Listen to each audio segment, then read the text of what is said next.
Welcome.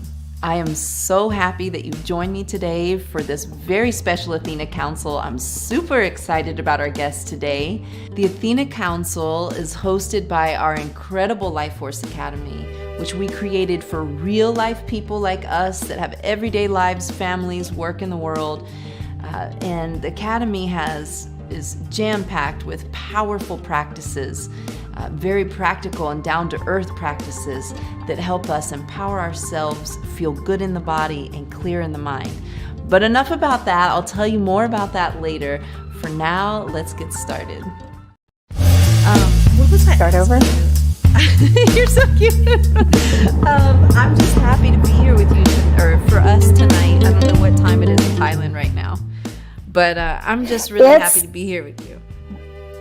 Yeah, oh, me too. Well, we're 14 hours ahead, so it makes it easy to have conversations with people back in California. So it's good. It's a beautiful day here. Awesome. I have so many questions to ask you, B, and there's things I want to share with people about how we met and how we've been friends for these years. And I want to share with people about your Broadway play, your production there, your new documentary that is so badass. I mean, like, I felt like, oh my God. So there's that. And I want to ask you questions. And so I'm just stoked to be here because I know we've talked before.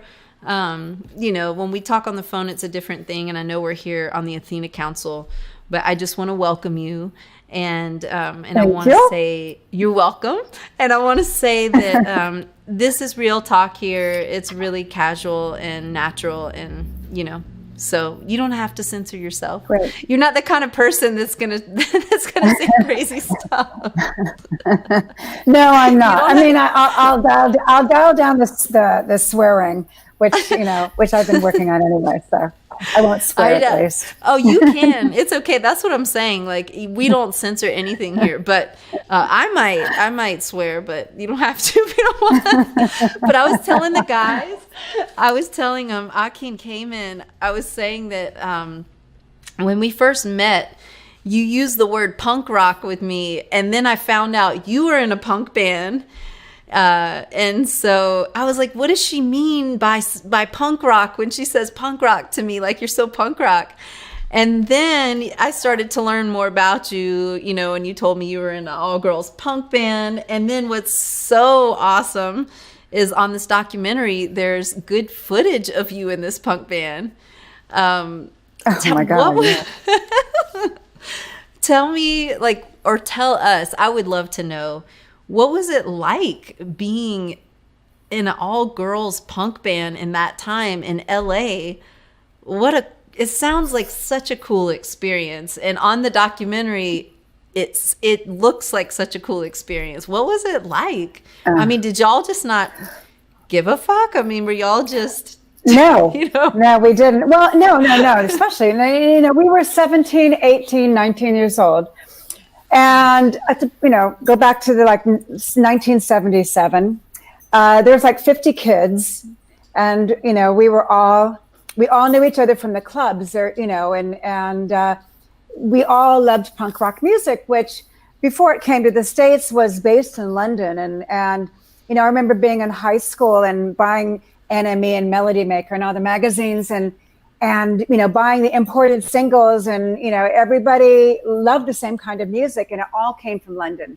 So we met each other. We of course were influenced musically in that way, and a lot of those bands were horrible, and a lot of the bands in the LA scene were horrible. But that's what was so cool, is that you could be horrible and make music and be. In fact, that was even cooler if you didn't know how.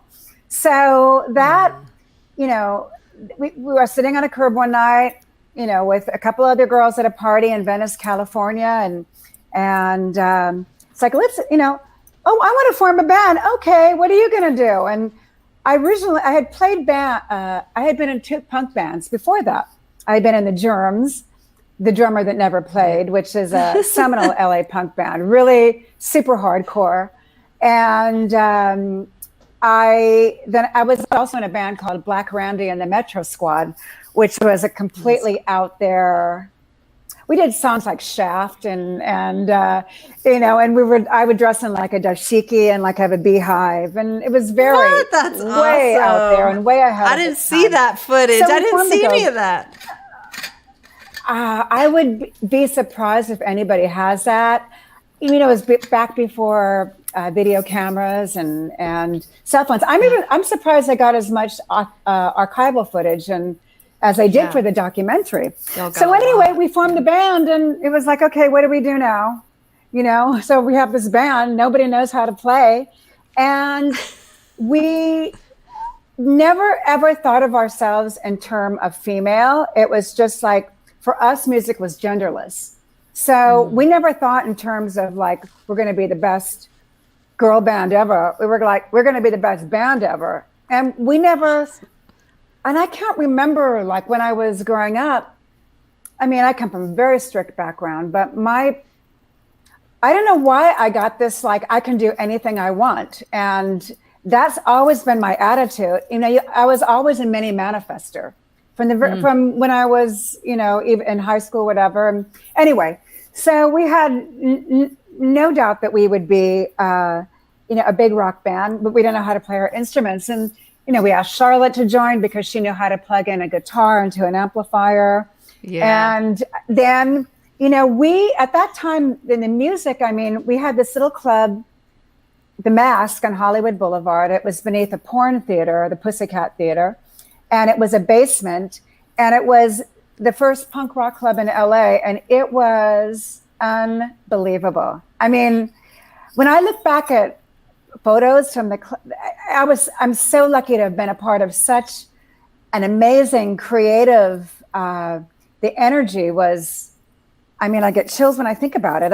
We were just incredibly lucky to be a part of that scene, which was so, I mean, you had different scenes around the world. Like you had the New York scene, which was kind of junky, dark, New York. You had London, which was political, angry, you know, and you had little scenes with different sort of feels around the world. In LA, it was always about art. And there wasn't a whole lot to be angry about growing up in Southern California in the 70s and 60s. So, I mean, everybody supported each other. We shared our rehearsal room. We rehearsed at the Mask shared a room with the Motels. We would get lessons from the other bands on how to play. I remember Jane playing her guitar, and her frets were numbered with masking tape. And she'd write songs like 3, 6, 2, 7, like that. Oh, so, wow. We started for nothing, but we were so supported by that scene, and everybody, it grew really fast. But everybody was there for each other. And,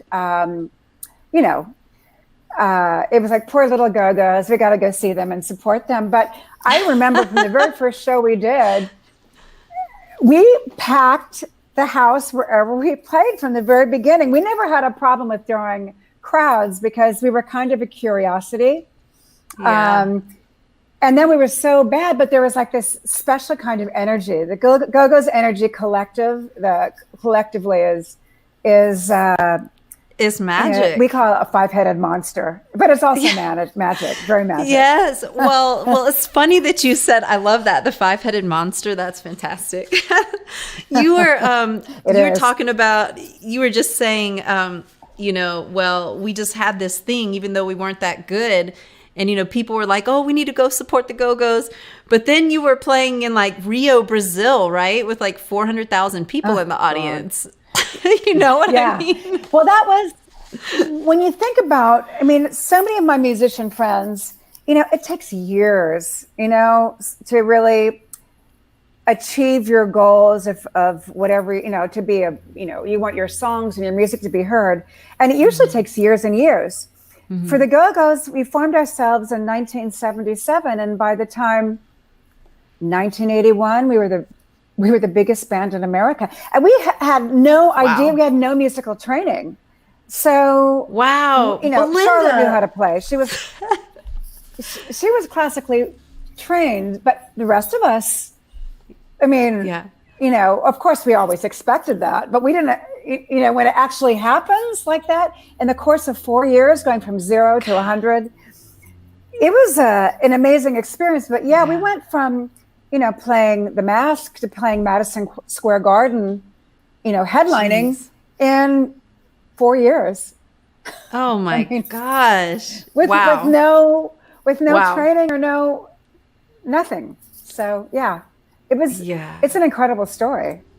It is an incredible story. And that to me is called destiny. Like you are like y'all all and you all had this mind frame that of course this is gonna happen. Like how could this not happen? And you just did it and you didn't Yeah. care that you didn't have musical training.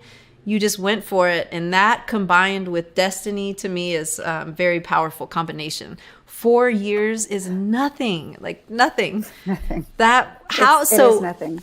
so I have a question about that. Two questions. Do you miss that part of your life, or do you feel like you're glad you're not in that part of your life anymore because you're in a different part of your life? You're still performing. You're still very famous. You still do your thing. But do you miss the early days of the Go-Go's and that kind of crazy energy? And also the other question was, what was it like for y'all? And I know in the documentary y'all talk about drugs and stuff like that, but what was it like going from 0 to 4 years, like 0 to 100 in just a blink of an eye? Do you think that's why y'all tried drugs, or did you just try them because you wanted to party? And so that's kind of two questions, but Yeah. I'm curious about Yeah. it. Yeah. Well, the first question is do I miss it? No, I don't, because I mean, I can't imagine having that now.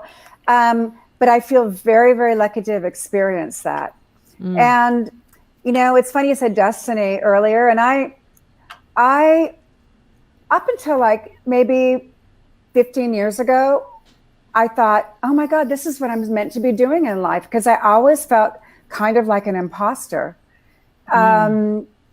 So Why did you feel like an imposter? Because, going the way I grew up, I mean, that's a whole other thing, the dysfunction of our family, which is pretty common. Most people come from dysfunctional families.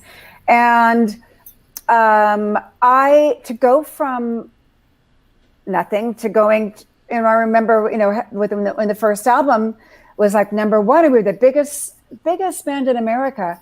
It's like, I don't know, it's like, I don't know if I deserve this. And I know a lot of people probably, I recognize now that I deserved everything that came to me. But back then, it was a relatively, well, although we worked hard, it was a relatively short time. And I knew a lot of musicians that worked their asses off for, years and years and years and never had what we were able to achieve. So there was always that. There was also, coming from the punk scene in LA.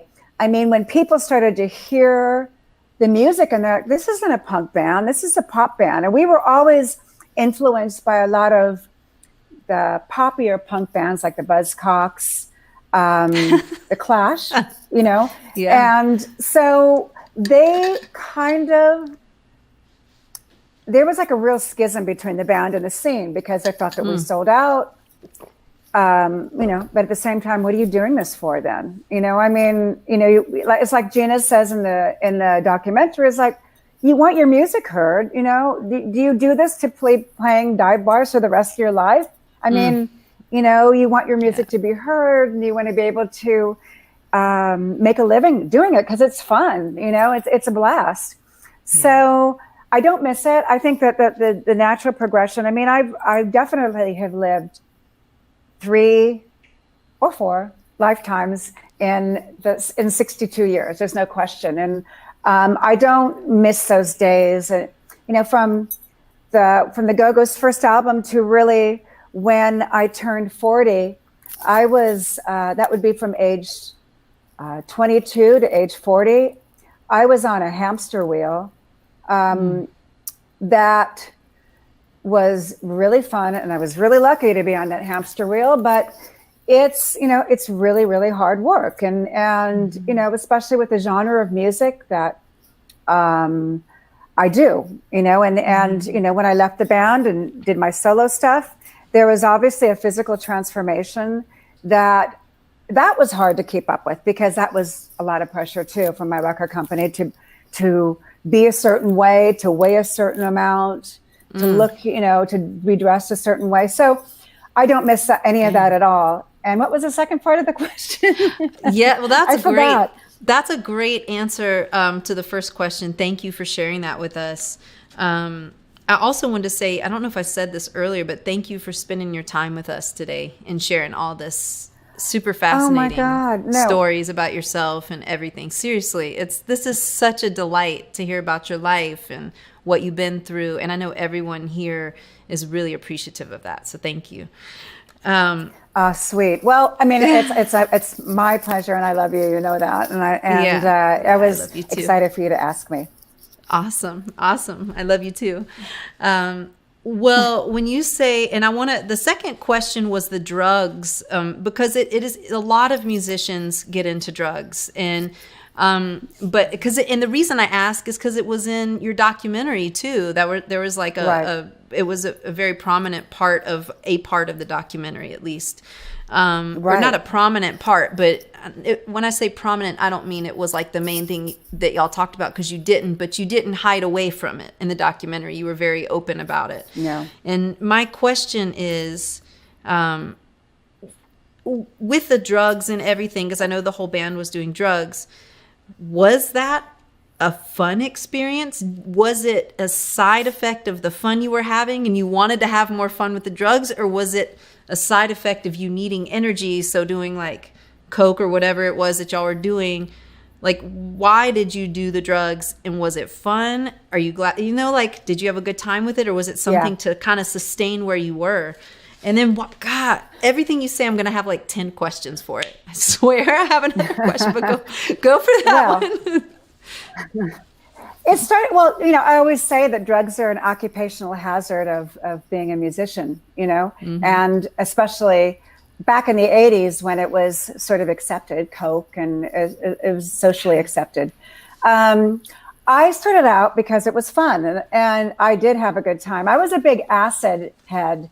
I loved dropping acid. That was my thing, really, until the Go-Go's got started. Nice. I loved acid every weekend, and I'm so glad I did it. And honestly, I think everybody should, this is really irresponsible to say, but I will say it. I think everybody should have one experience of tripping, because it does open your eyes to, it does open your eyes to other worlds and other dimensions, but that's a whole other story. But I did it because it was fun, and then we could afford it, and it became less fun. And I found for myself that cocaine was really good, because my weight was always an issue. And for me, it was a really good way to keep weight off.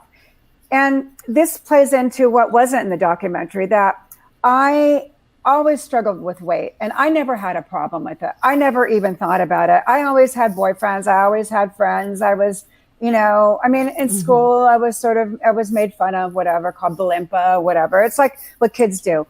And when the Go-Go's became famous, is that my name, whenever they talked about me, they had to talk about how much I weighed, whether I was cute and chubby, pretty and plump, even like, oh, she's thin. Oh, she's been hitting those deli trays. So for that really messes with your head. I mean, it really, really damages you, especially a young girl like that. And I was only 22, 23. So for me, I thought I looked great. I was able to keep my weight off. And I remember my sister, she came to visit me, and she looks at me and she goes, "Oh my God, you look like you're 100 years old."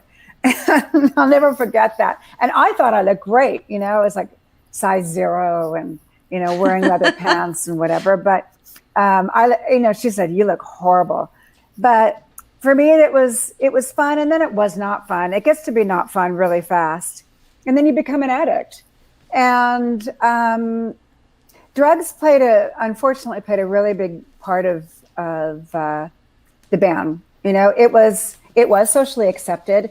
People expected you to be a certain way, expected you to be a drug addict, flaky musician. So in my case, okay, I This is what I'm going to give you. I knew I was kind of playing the game too. I knew that that's what they expected from me. So that's what I gave them, is a drug addict.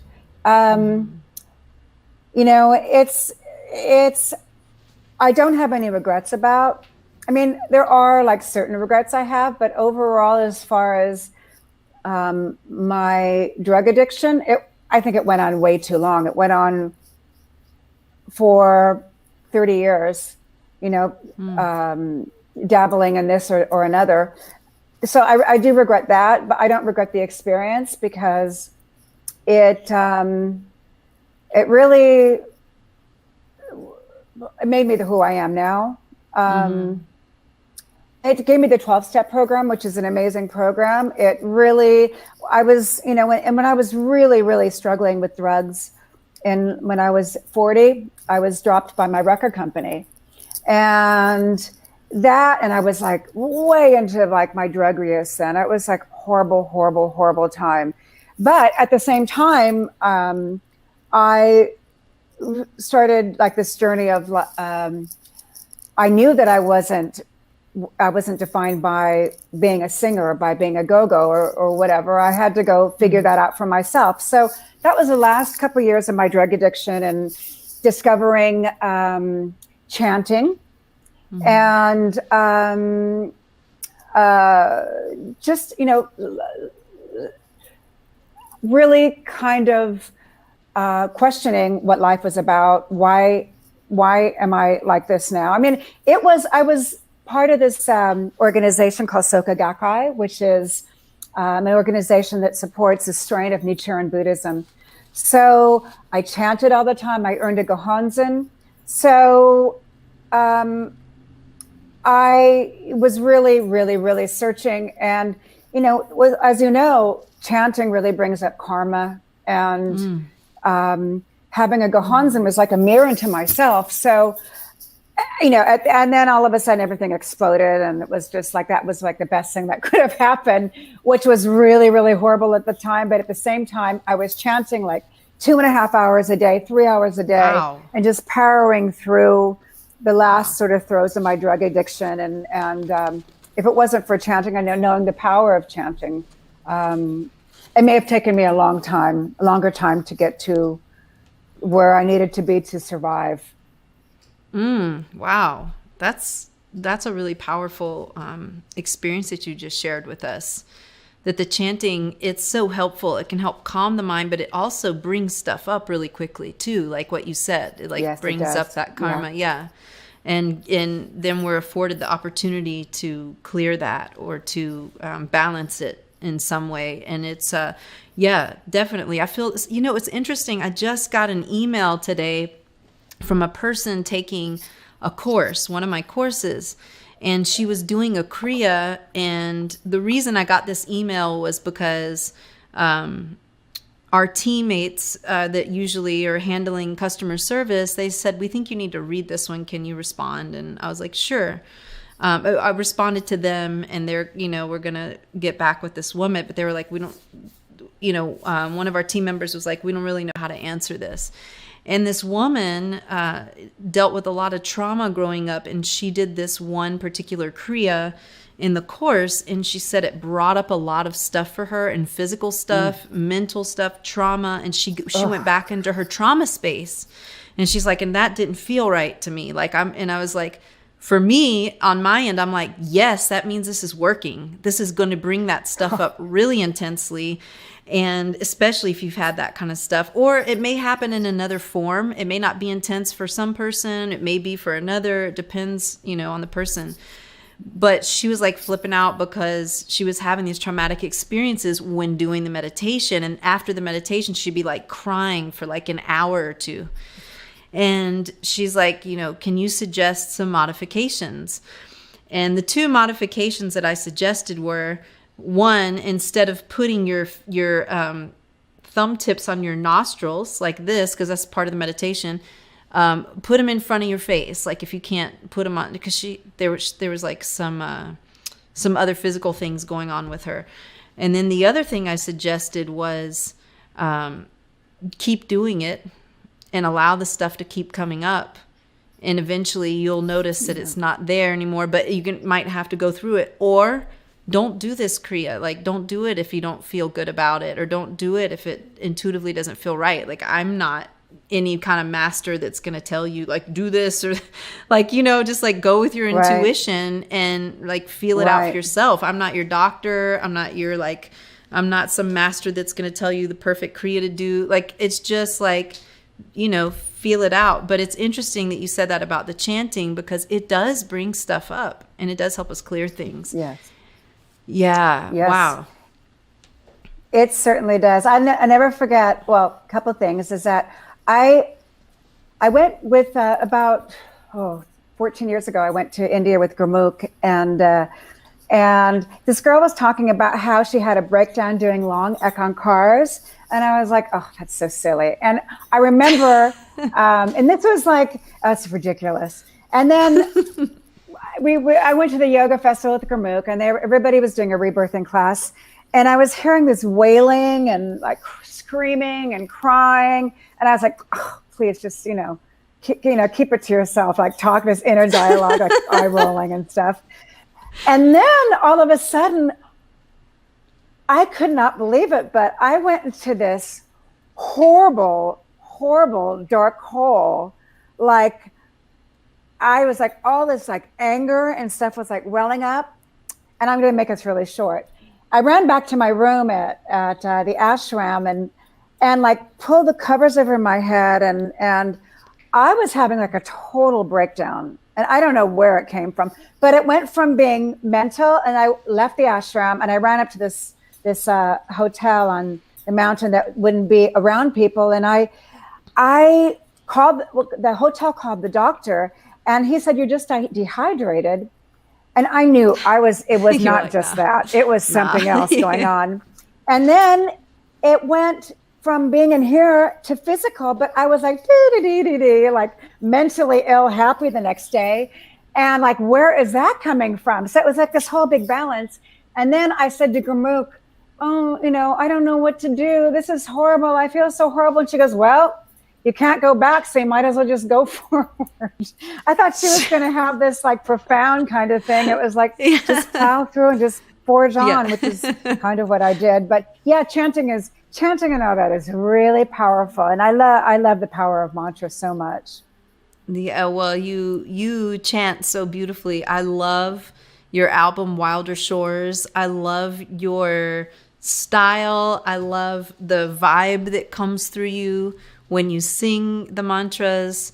I just love everything about it. I love Gabe, and I love that you and Gabe did that together. And yeah, you're welcome. And it was oh yeah. I just love that you did that. Do you think you're ever going to do another one? I don't know. I mean, I actually, that was like such a funny experience. And I loved it. And thank you. Actually, I remember you in the studio, like listening and helping me with pronunciations. That was really, really fun. I don't know if I do it again, because I did it, but I like dipping in and out of things. I just did a track with Donna Delore, Sat Surya Call. Yes. And she it's a dance version, and it's really, really good. So I'll do like things like that. But as you know, making an album is very labor intensive, and I live in, on the other side of the world. So it's kind of hard to be doing that right now. So I know I'm just doing an English speaking album. My record company said, would you please do something in English? Because the last one was in Gurmukhi. Well, most of it was. And then before that, it was in French.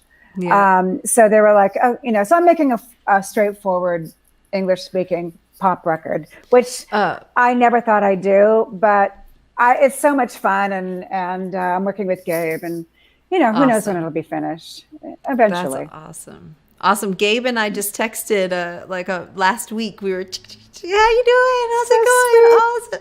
I know. It's such a beautiful, just a sweet connection. Every once in a while we reach out with each other.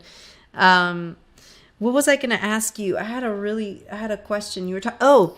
I wasn't going to ask you. I was going to tell everyone the album that you talked about that you did in French. I love all your albums, but Voila is one of my favorite albums. I don't even know if I said it correctly, but no, Voila. Yeah, no, it's Voila. Yeah. it's like avant. It's got like a little bit of avant in it, and it's so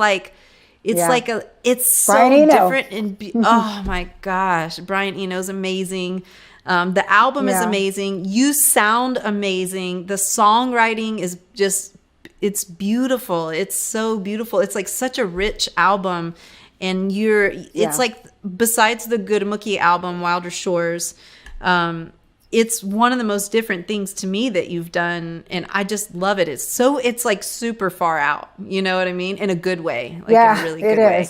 In a good way. Yeah, that album is really, I think, my favorite album actually that I've done out of all the albums.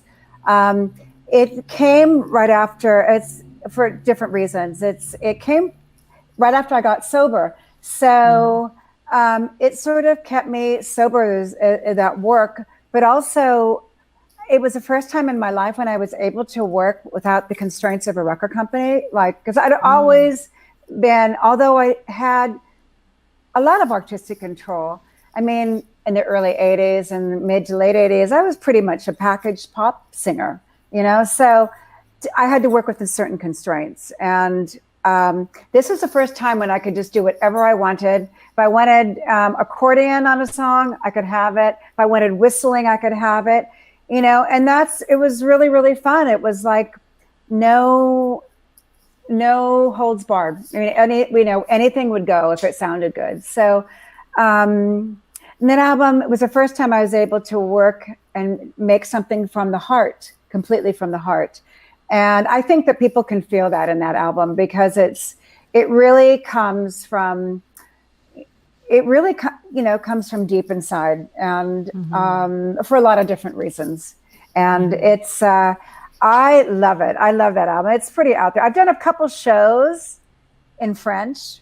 Really? Doing the whole album. It is so hard. You sound amazing on that album. Like to me, like I was like, wow, her French, because French seems to me, I've never even tried it. All I know is bonjour. Bonjour. Aki speaks French. He speaks French, but I don't. Yeah, I mean, I've been to Paris. And, it sounds like such a delicate language, or I don't know if delicate's the word, but yeah. How did you learn that? Because to me, you sound amazing on the album. I love it. Y'all should check out Voila, by the way. Voila. Yeah. I lived in France for 25 years. Oh, wow. So, okay. There you go. I had to learn. Because, it's really a matter of survival there. I mean, if you can either have a fight every day or you can get along every day. I mean, the French are, particular in that way. So I just thought, I have to learn the language to be able to get along with people. And it made all the difference in the world from living in France. And I love the language. It's such a beautiful language. And so I speak French pretty good. In fact, there's some people here that are French that live here, and they have a few restaurants, and I always speak French to them. And my French is still pretty good. But for that, when living in France for so long, I really, really became a fan of French pop music and a lot of the French writers like Serge Gainsbourg and I love Serge. Oh my gosh, yeah. Oh, God. Serge is insane. Me too. I mean, when I first, I know. I have to tell you how I found out about him. Okay, so my bandmate Devin Ashley, who plays drums, Devin's amazing. He has got a very eclectic range of musical, like, just genius. He's a musical genius, but like he's just like he loves music and he consumes it, like all types of it. And he was playing one time. We were in Europe. We were in one of those big long taxi cabs, and he started playing this music, and it was Serge, but I didn't know who it was, and it was the first time I had heard him, and it's like this low voice, this like, and he was like singing, and he had this beautiful woman's voice that was like. It's a song where the woman sings this lady's voice, this lady's name. Probably Jane Birkin. Jane Birkin. Yeah. Yes, But he was with Jane Birkin for years. Yeah, so like Listen, he's amazing. He's so sexy too. Like his whole vibe, the music's totally, totally. Well, yeah. he was the first punk rocker. I mean, if I really go back, but there's a great biography on him called Fistful of Jetons. I have to And watch that. Yeah. he was so bad, so badass, and so contrary. And he was the first punk rocker. He was really disheveled, kind of dirty, really sexy. Always had beautiful girlfriends, and Bridget Bardot and Catherine Deneuve. He had them all. And his songs, for me, I mean, when I discovered him, I was like, whoa, like what is this? And I listen to him every day. I mean, Oh wow. every day. He's the best. So, I mean, I discovered him, Leo Ferré, of course, Edith Piaf, and Edith Piaf, dug deeper into her. And making that album I always felt like, oh, I would love to be a chanteuse, and I always felt like there's a little bit of a chanteuse in me. And so, this project came along right at the beginning of my sobriety, and we made it in like 3 months in London, and it was totally fun. And I think it's just so dear to me for so many different reasons. Mm-hmm. Was it hard to learn French? It seems like for some reason in my mind, I have this picture of it being so hard. I don't know why, but Greek's a hard language for people to learn. I know Greek. I know enough to get by. I'm not fluent in Greek. But what about French? How's French? I mean, that you're fluent in French, that you can have a conversation in French is a big deal. Like, is it really, really? Right. Was it hard to learn? How long did it take you to learn and get fluent in it? Not as hard as Thai. Not as hard as Thai. Let me tell you, it's like not as hard as that. I'm taking Thai lessons, and it's like, whoa. Or Hindi. It's like, yeah, exactly. It's actually similar to Chinese and Hindi. French was not difficult for me because I was immersed in it every day, and I had to use it, and it's just so beautiful sounding. It's like music. I know. And it came pretty natural to me. And I studied with a teacher. I studied with different teachers. And then when I did that album, I wanted to make sure that my pronunciation was, perfect. Oh yeah. So, I worked really, really, really, really, really hard on the pronunciation just to make sure it's right. So, but no, it wasn't difficult for me because I just love the way it sounds. It's so beautiful. Yeah, that makes sense. That totally makes sense. When you went to France to live there and people were seeing you on the streets, did you get bombarded? And how was that growing up in LA once you got really famous? Like, how was that kind of fame for you? What was that like? Like, what was it? Was it fun? Like, it seems like, so for instance, when we talk, when I ask you these questions, I'm genuinely asking you if it was fun, because it can be fun for some people. Like, I know it's not, I'm not trying to ask you to be like, was it so horrible? Right. Or how were drugs? Were they horrible? And I genuinely thought like maybe drugs were fun for y'all. It seemed like it was fun for a little while, at least. You know what I mean? Yeah. It was. So how, yeah. So, no, and that's okay. Yeah. So with fame, what was like, how did you deal with that? Was it awesome at first, or is it always awesome? Or did you get sick of it? Or did it put a lot of limitations on you? What was that like? Well, and then when you moved to France, how was that too? Mm-hmm. No, well, nobody recognizes me in France. So that was except for like, when being at the grocery store and like there'd be like some expat, like American or British. That was like probably the only exception. But when it hit, it was like so big, and it was so weird to walk down the street. And literally, I was on the cover of so many different magazines. The Go-Go's are the most famous faces, and then being the lead singer, of course, people have a tendency to focus on that. So that was just weird. It was great. It was weird. There's a lot of benefits to it, but I think through the years, I've always had somewhat of a public profile since I was 20. So I, you know, in the very beginning, it was hardcore. It was fun, you know. It's weird and hard, but it was fun. And then through the years with Heaven and all my solo stuff, it was before the cell phones or any of that stuff. So, I mean, I can only imagine if there were cell phones and with cameras back in like the early 80s with the ghosts. Oh my gosh. Y'all would have been everywhere. Y'all would have been on everything, everywhere. All the like gossip. Gosh. Exactly. I mean, they had no idea. So it was before that kind of culture. And then, you know, growing up in LA and being in LA for, you know, Heaven and Runaway Horses and all that, it was before LA really changed and became like sort of a paparazzi, you know, paparazzi central, because that's the way it is now, where they're everywhere. You know, you can't do anything, you know, without you can go to the grocery store. They're in the parking lot. I mean, so I'm glad I'm not living there. And you know, for the most part through the years, I've been able to blend pretty well because I don't like bringing a whole lot of attention to myself. So, you know, I slip in and out. Here in Thailand, you know, I get it a little bit, you know, because I did have some hits here, but at the same time, nobody really pays that much attention to anybody else. And it's kind of nice not having to dress up when you go out and just being a slob and, you know, no makeup and no one cares, you know, and bland. That's awesome.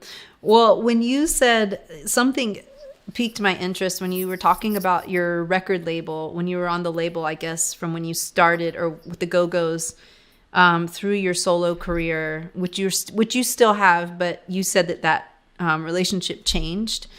What kind of limited, like, right. what was it like? Like, what were the constraints like of being on a big label like that? Like, what was that like? Was it hard? Did the perks outweigh the challenges? And what kind of challenges did you have? Like, what was that like? Like, did they dictate the way you looked and your music sounded? And all of that? Well, that was a very important part of it, you know, and listen, the perks far outweighed. I'm not going to complain about it at all, because it was amazing to be able to have that kind of success, and probably even greater success than the band, because my career went from just being sort of America-centric to being global. And that was a real blessing, you know, that's amazing. But I mean, with going from the Go-Go's to really going from looking like a teenager to looking like a young woman, when one that photographed really well, it was like, aha, you know. And then MTV started, you know, 1983, I think. So with 1987 with Heaven or Mad About You, even before that, I mean, it was really important to look a certain way and to be photogenic. And I was really lucky that I was photogenic. But they, you know, they really were, I was under a lot of pressure to being someone that was pretty damaged anyway, with as far as weight issues and going into that kind of situation of, I mean, I was kind of a mess. If I'm going to be totally honest, because, I mean, I developed like an eating disorder, and I wouldn't throw up or starve myself, but I'd over-exercise, you know, and then if I had like a bite of something in the morning, then I'd binge the whole day and count calories as I went ahead. So I was really damaged by that. And I think for me, that was really, really hard to have to look a certain way. And they expected that. That was in some ways, that was just as important as the music, you know? Did they talk with you about it, or was it in like a contract, or how did they, you know, like, what was that kind of pressure? Was it just like it seemed like it was industry imposed, but also self-imposed, but you felt like you had to do it to look the part, which, by the way, you looked gorgeous. So it's like, did you see the results of you looking a certain way and being like, yeah, I'm going to keep doing this because I look this way and it's giving me these results. But were they putting a lot of pressure on you, like verbally and stuff like that, when you were sometimes verbally? Sometimes Wow. verbally, and sometimes it was unspoken. You know, or your hair is not right. But it was, you know, what is that streak there? I remember being criticized for like my hair being too red or too yellow or too whatever, you know, and oh, you look good. You look like slim. You know, the whole slim thing, you know, that was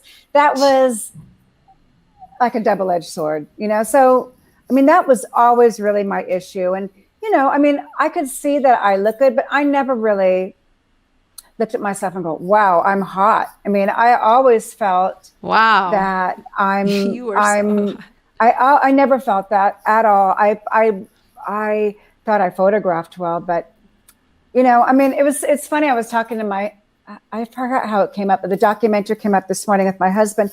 And when I was watching it, you know, all those years, I thought I never felt good about myself, you know, ever felt good about myself. I never thought I was cute or hot or anything like that. But when I look at those, look at the footage, I'm going, oh my God, I was so cute.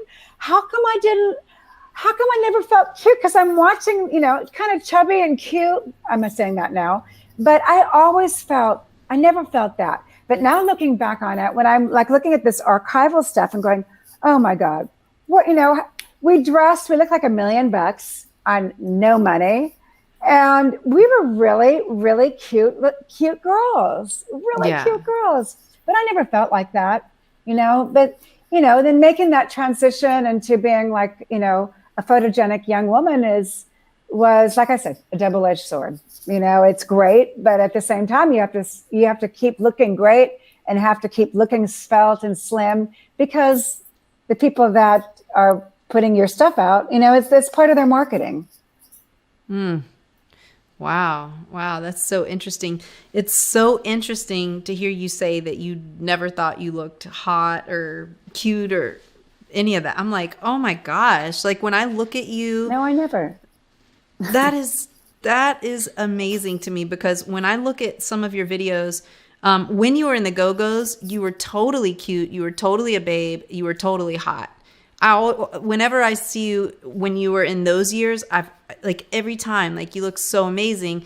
And then as you grew and matured into a young woman, gosh, in your solo career, you were like, it was like drop dead gorgeous. Like, I'm sure, did you not have men just like, you know, clawing after you, trying to get like, seriously, like you were so gorgeous. Like, what video is it? Like on, I watched it on YouTube like a while back. Heaven and Circle in the Sand. You were like, you are such a goddess in those movies. I mean, you are drop dead gorgeous in like all your videos. So I'm like, wow, it's crazy that you wouldn't see yourself that way.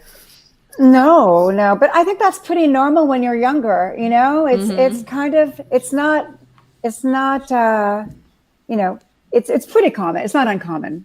So, you know, I never felt that. And it only until, you know, getting older and really sort of feeling comfortable in my own skin. But I never really felt that. Just didn't, you know, and I do think that that's pretty normal for younger people, you know. Everybody always asks if there was any, and I get asked this a lot, if there was anything you could tell your 20-year-old self, that be, and I would say, you're perfect the way you are. But I never, ever felt like that. Now I feel like that. I'm so glad you feel like that now. Wow. Well, now I feel good in my skin now. But that took 62 years to feel good in my skin. But I finally got there. Yeah. Wow. Everyone has their time with it. And as we get older, it does happen more and more. And it feels more and more comfortable. And we feel more and more confident. And what do you think, like what you experienced with your label and in the industry in general with the Go-Go's and your solo career, so on and so forth. Like, do you think that now it's like that in the industry, or do you think there's more pressure in the industry for women? Well, and men. Ugh. I know there's pressure for men too, but there's probably more pressure.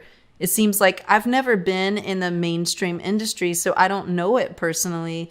I've only seen it from afar, but you know, and know people that are in it, but I've never experienced I've never been immersed in that. So I'm genuinely curious. Do you think that there's more pressure now for the young people coming up, or to stay in the industry, like for people that are in their 40s, 50s, and 60s? Is there more pressure now? Or do you think there was more pressure, you know, when you were coming up? Well, I think it's because of, since MTV started, which was a really good thing, but at the same time, you know, it took a lot of focus away from the music. You know, it was a package you were looking at, not just the music. There's something about being able, like when growing up and listening to the radio and wondering what those people looked like that were singing those songs. There was like a fantasy element that sort of was out the window when MTV came along. I think, you know, I have an interesting story that I always, you know, since MTV happened, it's put a lot of emphasis on how you look. And a couple of years ago, the Go-Go's were honored at the Billboard Awards. And so, you know, we all went and we were sitting second row and watching Justin Bieber and all these young stars. What we noticed, and we are not prudes. I mean, we've seen it all, you know, and done pretty much everything. But these girls, everything was so sexualized, and it was really creepy and like, oh my God. And, you know, in this industry that's run by men. So we were really uncomfortable and really freaked out about, you know, most of them I've never heard of, but yeah, same. It was awful, and it was really icky, and it was creepy, and I'm not going to go into names or whatever, but we saw some stuff that was like, oh, I was blushing, you know, and so I think it's, I don't know, I'm not, you know, I don't know about the underground stuff that's going on, and I think there probably is a huge reaction to what you're seeing in mainstream radio, and I don't understand. There's a lack of authenticity, you know, and there's a lack of creativity, which makes me think that, you know, you have these big corporations that are running the music industry, like Seagram's owns MCA or did own, they're selling to some other, they have no idea about music. So it's lost, the art is, as far as I'm concerned, it's kind of been lost, and it's all about making money and sexualizing things, sex sells, and, you know, it's, you know, but there's always a reaction to that. So I know that somewhere, probably in more than one place in the world, there's like a underground scene happening that's healthy, and as a reaction to that kind of corporate sexualization of music. It's gross. I mean, I think it's gross. A lot of people don't, though. Yeah, that's so interesting. I also think it's gross. I've never resonated with it from the time that I was a kid. And that's something that you, with your music and your career, you've always had this elegance about you. Even when you were younger, you just have this, like, you have this elegance about you. And I've seen your videos and some live performances as you've, you know, progressed and grown in from the Go-Go's to your solo career. And like, you were never like nasty or provocative. Like, you were evocative, you know, you would evoke things in people, and you were sexy because you were like classy. Like, you had this classy vibe about you, and you still do, you still have that, and you are sexy, and you were sexy when you did, even that you didn't, you know, wear those things and like do those things that you're talking about, because I know what you're saying. Like, it's so disappointing to me that women and it's not feminist. Have to do that. There's nothing. It's not feminist. I say that all the time to Jai Dave. I'm like, This is like the opposite of feminism. Like, you don't have to Totally. hump something to be powerful. If you have to show your ass to be powerful, that's like defeating the No. purpose. We're still in, as you said, the Totally. hamster wheel. And it's like, come on, ladies, like all these powerful women could just make a huge statement and come out and look classy. Like, I'm not saying that there's Exactly. anything wrong with what they do, but if they came out and made a statement like that, can you imagine what kind of message that would send to women about how to hold yeah, themselves totally. and how our power, how we can be powerful and sexy and not show most of our body or not need to, but we could Exactly. still be sexy because our energy, our vibe, we could still look beautiful. And I'm not saying that women need to like cover everything, because I like to show skin and stuff too, but I've never understood how it's helping the feminine to grow. It's like the opposite side of the pendulum when women have to like hump the stage Totally. and like lick their, lick things on stage and act like total, like just It's- idiots sometimes, It has set women back. It's setting women back, actually. Yeah, totally. It's not feminist, and I can really take offense to that when I hear certain people saying, "Oh, well, I'm strong and I'm feminine," and it's not. It's just not. It's you don't have to do that. Guys don't go around with their things hanging out. Yeah, it's like totally. on stage. So it's Yeah. like I don't understand it, but that's kind of where it's at. But I think that I'm confident that that there's a rumbling of something really good happening, and I know once in a while somebody comes out that's like, wow, like authenticity and a breath of fresh air. But right now, I don't know. It's just I think the people that are running, most of the people, I will say most, I can say this pretty confidently. Most people that are running the music industry don't like music, and they don't like women. What? Yeah. I'm I'd not say a surprised lot when of you them say they don't don't like like women. women. Yeah. They're in it because of the money Yeah. and the power and all of this, but Yeah. they're not like music heads. Which you Exactly. would think if you're in the industry, you would have to love music because it's music. Like, music is so sacred.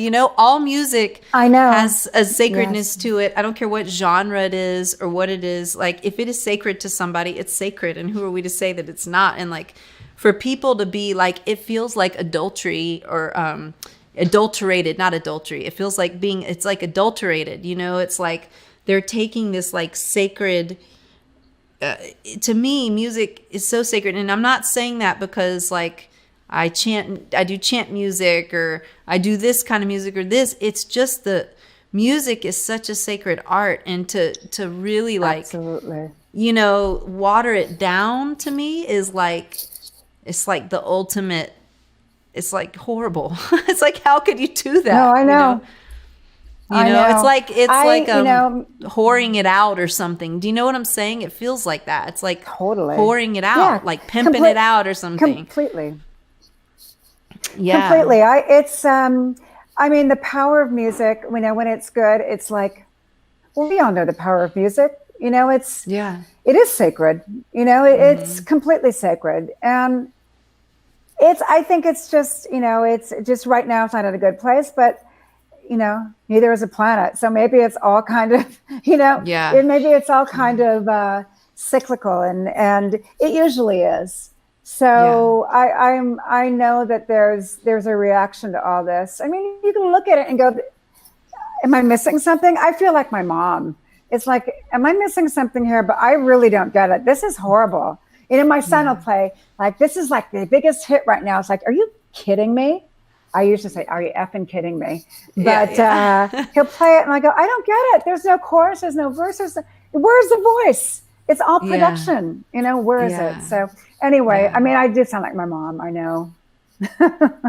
Well, I think you sound Bless like her. a true artist. You sound like a true artist. I'm like a real artist, like someone that's like a true artist doesn't want to hear like a fake voice that's had like so much treatment that you can't really tell what the tone of the voice is, and you can't really feel the vibe because of that. Like, a real artist wants to hear a good song. It doesn't matter what genre it is. They just want to hear a good music. And when music feels Absolutely. like it's, like in the Walmart of the music industry, I guess it's kind of what it reminds me of a little bit, is like kind of like the Walmart, like a lot of the tracks that come out, it's like cookie cutter and Walmart vibes. You know what They I all, mean? oh, It's completely. I can't listen to it. I mean, I yeah. have so much. I want to say you would love this. It's my favorite app ever that was ever created in the whole world. It's called Radio. And it's RADIOOOOO. Because I'm so Oh, over, like, I can't, what's going on now in music I don't like. So what you do is on this app is that it's all music curators from around the world. They're like kids, or like, I don't know, there's like real, like, people who love music, and they curate the weirdest stuff, but great. And what you do, and you can put your decade in your country.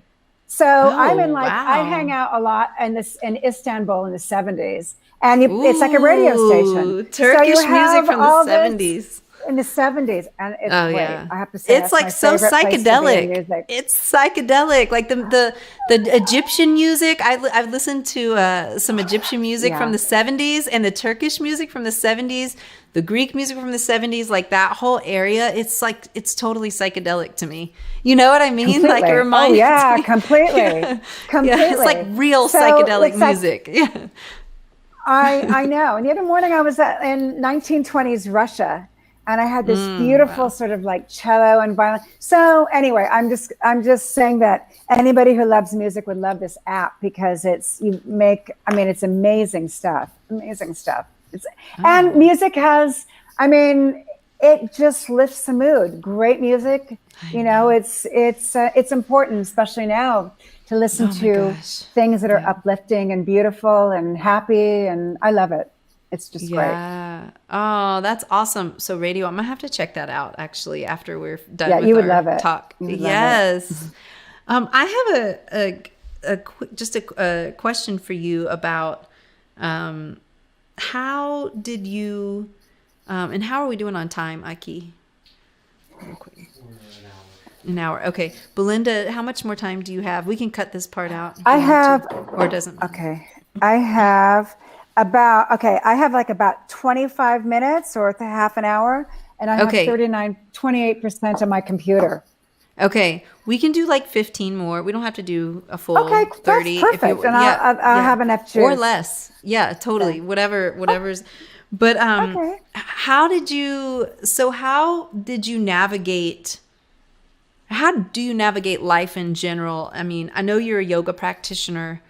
Well, first, Mm. when did you start practicing Kundalini yoga? I know you've been practicing for a long time, like 20 years, right? Or more? Yeah, probably more. Actually, I was introduced to Kundalini yoga by Gurmukh.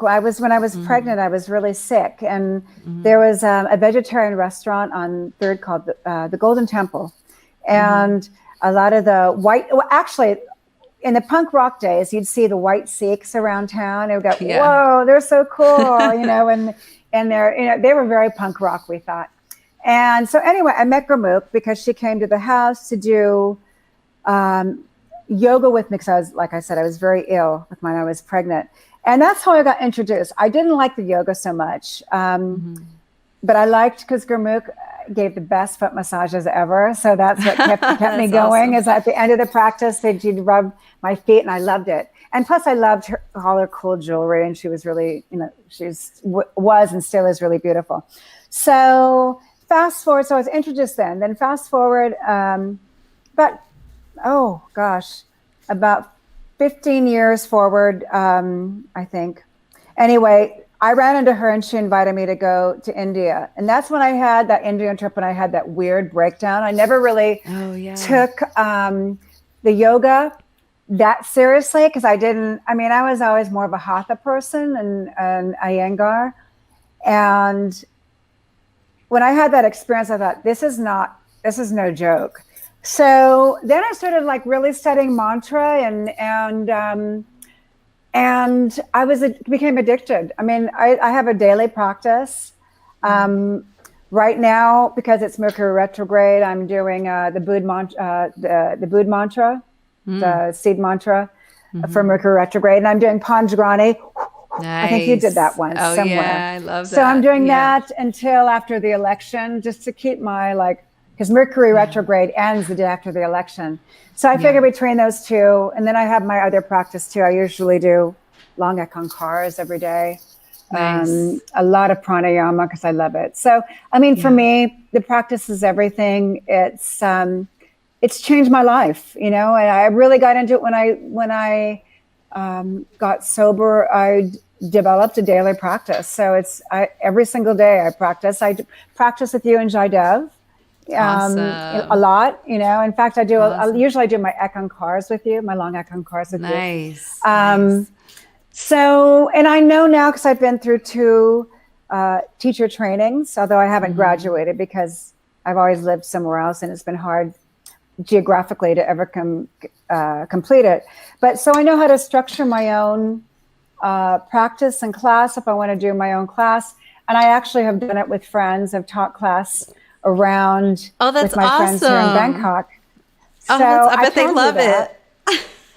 Oh, we have fun. Yeah. And I remember one of my friends is like, we were doing a life stretch and she's like, oh my God, I can't believe I feel all this energy in my belly. And I was like, yes, So, and we have a little community here in Bangkok. They had White Tantric. Oh, no way. A few years ago here in Bangkok. Yep. Yes, they did. Super cool. And so there's a community here, not as big as in the States, but they have sadhana every Saturday morning, a group sadhana. They have classes.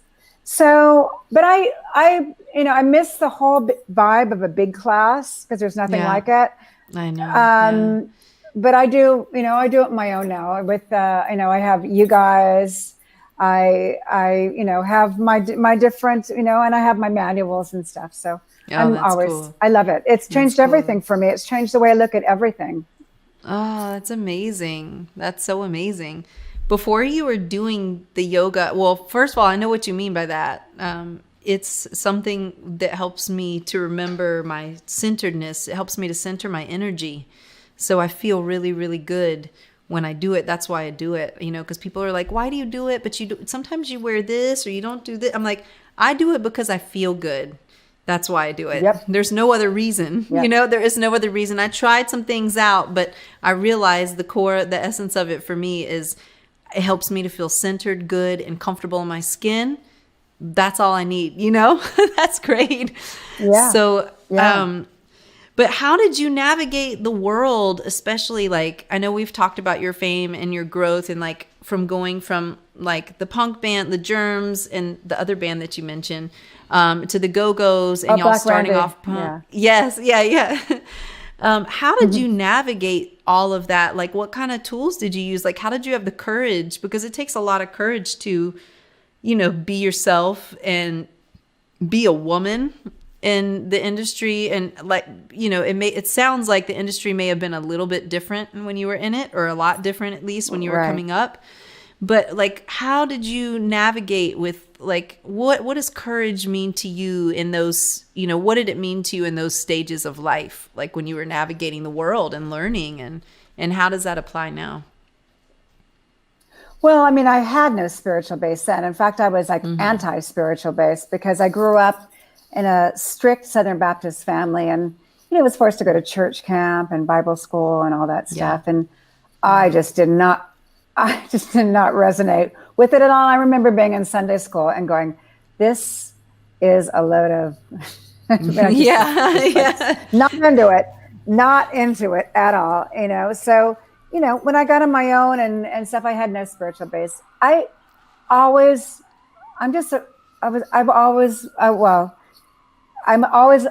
been lucky because I was pretty fearless and I was felt pretty immortal. And so that was how I thought anything was possible. And that's how I kind of navigated my way through it. With the help and support, I mean, we had each other in the early days. I mean, we were there to support each other. There was no spirituality going on there at all, though. So, we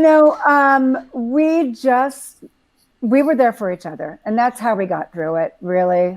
And when I left the band, with my first attempt at sobriety back in 1985, I was introduced to the idea of a 12-step program. And I started thinking, well, maybe there is something that's like bigger than me, but I still didn't have anything. And now it's, when I talked about when I turned 40 and started questioning my life and who I was and why this, and which there's never any answers, you find out. But I think that was the most interesting part of my life, about being able to discover that there was something out, that there was, I'm still not sure what it is, if I'm being honest, but there is something much bigger than any of us. And it's just, I can't imagine living my life without some kind of base and reminder of that every day. I mean, it's exciting. I think it's totally exciting to know that. And like I said, I don't know what that is, but I'm also reading all these weird, like kind of esoteric books on like the secret history of the world and the planets and Pleiades and, I have, I'm also doing regular normal meditation with the Sam Harris. Do you know who Sam Harris is? He's an atheist, but he has the most amazing meditation app called Waking Up. And so in addition to my Kundalini practice, I do that every day. And I've been doing TM since 1987. I was like a big TM person. But then when I was introduced to chanting, that just worked so much better for me. So when I'm doing my normal, like my quiet sort of internal meditation, I'll do TM sometimes, but I'm really into Sam Harris because he's taken that Waking Up app has taken my meditation to a whole other weird level. So, and all that just changes the way you look at things. And I can't imagine my life without it now, Wow, that is so cool. That's so awesome. I love your enthusiasm for it. You really, really love it. You can tell. No, I love it. It saved my life. And I know, like I said, I mean, when I first got sober, that first couple of days, and I was in so much trouble in so many different ways. And what I should have been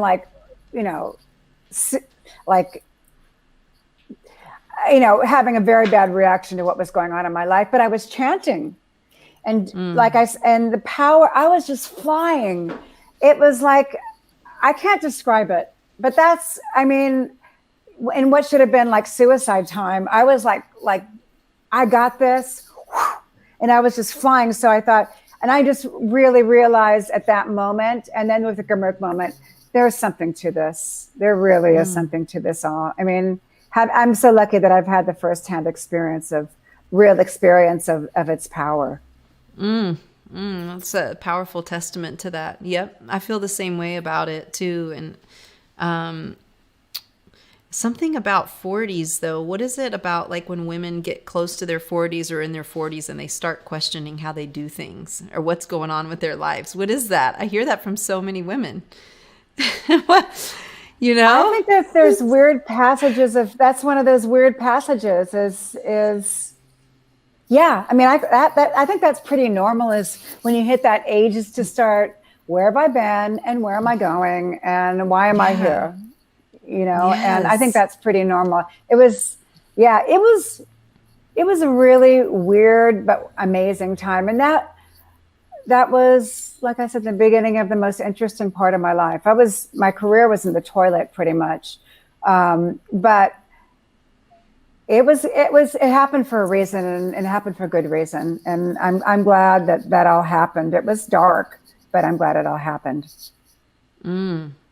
Well, your career is not in the toilet now. So how did that, when you say that, what did you just stop? Did you just decide to stop? Is that what happened? It was like when you say your career is in the toilet, what do you mean? Like, did you get less famous or something, or did your career just stop, or did you just feel, were you done? Oh gosh. I was in the throes of addiction. It was really starting to interfere with my work. And Got you. I made an album. The album that I made right before I was dropped, I mean, I was so not present, and I could have phoned it in and it probably would have been better. Wow. But I think it was just like, I mean, pop, the kind of music that I do was always had a time limit on it. It's very youth oriented. Um, but after I was dropped in this soul searching and stuff, I mean, I really, I struggled for really like 7 years of like chaos, really. And it was in the toilet. And I remember, I'll never, ever forget. And I have the same manager that I've, for now for like almost 25 years. And I will never, this is no less than that, because about a year before I got sober, I had gone from playing arenas to playing at a dive bar in like Newcastle, England, with like 20 people in the audience. And my dressing room was like, just like a broom closet. And I just thought, I had like a moment of clarity, and I thought, how far have I fallen? How I've fallen, and I knew that. I knew that was probably a lot of my own doing, and a part of the genre of music. But it was a horrible sort of it wasn't even a realization. It was a fact. And when I just like, I went out into the audience, I was like 20 people there, and it's like, oh my God, it's come to this. So, that was kind of my life for like 7 years there. It was really hard. But at the same time, I also had the Go-Go's were doing things, and they had always been and still, we may have some toxic dynamics in the band, but it's still, we all love each other and we're there to support each other no matter what. We have each other's back. And, that was going on then. And that was like really kind of what saved me. I was getting a lot of support there. But yeah, it got really dark. And, when I kind of got it together with getting sober and stuff, and I had that album come along, I didn't have any intention I didn't think anybody was going to hear it, and I did it for me. I did it as like a therapy. And like I said, it came from my heart, and it kind of really, that album changed things, actually. It wasn't a commercial success, but it was a critical success around the world. You're talking about Voila, right? Voila, yeah. And that kind of changed a lot with my career and people's perception of who I was for so long, just pretty much just a pretty face and a voice that sang other people's songs. So it's been, since then I'm really, really blessed that I have a great catalog that I work from, and I can work as little or as much as I want to work. And I pick up my schedules. Usually it goes from being America-centric one year to the next summer we'll spend summer in Europe, and it'll be Europe-centric. So, it's kind of when we do it where we want to be. And I'm so lucky that I can do that. And not a day goes by that I'm not so grateful for being able to do what I love to do, and be able to make a living out of it. It's how lucky am I? How lucky are you? Yeah. We get to do the things that we love. Totally. I never ever take that for granted. Well, that's probably one reason that you, because you didn't take it for granted, that you had so much success with it, and that you still do. So I think that's it's great songs. Amazing. Yeah, they're great songs. You're like, and they're great songs. Yeah, they are great songs. Speaking of, before we head out, I want to remind everyone to check out the documentary, the Go-Go's documentary. And can you tell everyone about the where they can find the documentary? Because I think we watched it on, it wasn't Netflix. It was it Showtime? Showtime. Yeah, it was Showtime. That's what I thought. Showtime. I think it's on Amazon Prime now. Got you. Yeah, it's a really good documentary. It took us 2 years to convince us to do it. We did not want to do it. We were like, vacillating back and forth. And then we got kind of a legal, there were like some legalities that we couldn't get out of. I was like, okay, I guess we have to do this. And Yeah. we're so glad that we did. And it tells a story that not many people know about. They just Yes. figure that we were just put together by a guy and just manufactured, and we came from the garage, and it was DIY. So it's an amazing story. And a lot of people don't know that. And that's what's so fun about it. And the archival footage is outrageous. The footage is amazing. We were blown away by all the archival footage. We were like, wow, it's super interesting from start to finish. We were like, wow, it's already done, because like, it's just every part of it just grabs you. There's not a part where you're just sitting there. Like, everything is like, it's entertaining, but it's got this quality, like you cannot put it down. It's like a good book, So I really suggest everyone check out the new Go-Go's documentary. And then also your Broadway production. So tell me about that. What's going on with that? And that's been out for a while, right? Well, yeah. Well, they closed, things started falling right apart, now. as you know. Yeah. So they closed a little while before that, but it was like very cutting edge. It was a really important sort of story. It was, love is love is love, no matter, it doesn't matter whether it's trans love or this love or that love. It was, a long process. Those kind of things never happen. And now the great thing about it, because it's such a great message about love and about acceptance in this world, that it's gone from Broadway to high schools around the world. Really? And so they put on Super cool. the show in schools and small theaters, and it's a great message. So it's important, especially I love seeing high schools do it. And the music's great, and it's the music that they use is drawn from the Go-Go's catalog and my catalog, and it was really fun to actually see it on Broadway. It was weird. Gosh, I bet. It was totally weird, but it was a great experience. Did you think did they do a good job? Did they? An amazing job. That's awesome. It was like so beautifully done. And, and it was one of the bigger theaters. I think it had a tough, it was released in summer, and, New York in summer, all the people that live all over the world come into New York to see shows. So they don't really want to see a show like this show, because it was so like in your face. They wanted to go see like Frozen or Little Mermaid or like, one of those, and understandably. So I think it was like a lot of tough competition, but we held our own for a long time, and we're very, very proud of it. Oh, that's awesome, B. Gosh, I could ask you 200 more questions, but we don't have time for that today. It would be so much fun. We have to do it again sometime. It was such a pleasure to be with you and hear about your story again and learn more new things. And we love you here. We just love you, and yeah, we love what you do. We love what you did in the past. We love what you do now. We love your whole journey. It's super inspiring and beautiful to learn about. And thank you so much for being here. Oh my God, Simran. Well, thank you for having me. And like I said, you're part of pretty much of my daily life anyway, with the Long Icon Cars. But I miss seeing you, and I can't wait to see you again. And I can't wait to see you too. I love, and I listen to you every day. So it's such an honor to be able to talk to you. And I miss you so much. So one of these days, I get to give you a hug. I know. I can't wait. Love you too, and miss you too. I know. I look forward to the in-person someday. Who knows when? Yeah. But we're all here. Hopefully soon. Yeah.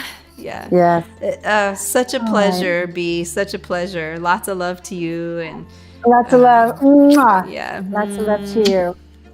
Have an awesome rest of your day. Bye, Simran. Bye. Okay. Bye-bye. Bye.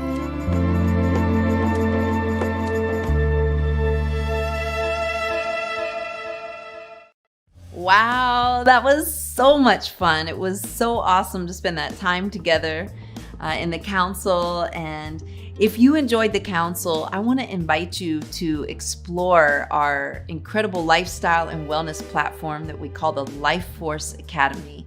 And the Life Force Academy is incredible. It's a platform that is jam-packed with powerful and practical tools that we use to empower ourselves to gain more clarity of mind, more health in the body, and more balance, and helps us to navigate our own lives and also living in the world. We have things like free trainings, incredible courses for health and wellness that have to do with physical health, mental health, emotional health, so on and so forth. We have hundreds of class series. We have the Athena Council. We have the Simrit sessions. We have women's teachings. So many incredible offerings in the Academy. Live streams every week. Multiple teachers here on this platform. If you live a busy life like I do, whether you live a busy life or not actually, but I think you'll really enjoy the power practice section of the Academy. It's about a 9 to 15 minute long practice. It doesn't take long. It charges you up for your day, gives you clarity of mind, all that great stuff. There's a section, our audio section, which contains exclusive music from me and my band, the Simrit Band. And this is music that you can't find anywhere else, that only resides on the Life Force Academy.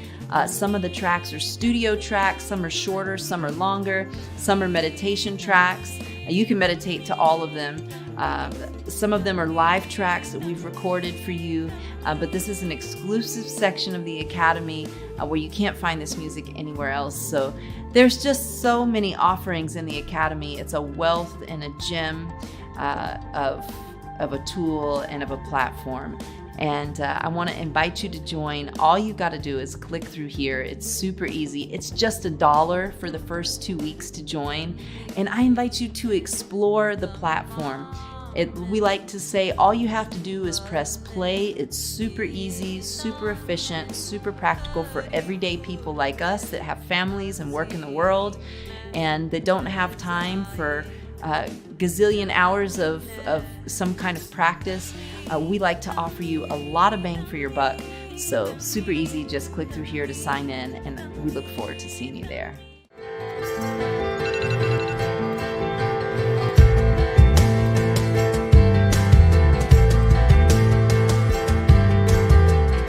But you're wired somehow. You have a certain way of existing that is absolutely natural and skillful for you. You're talented in that way. It's how your heart expresses itself. It's how you get inside of love, and how love expresses itself uniquely through you. If you have a mind, you have a mission. If you have a mind, You have a mission. If you have a mind, You have a mission.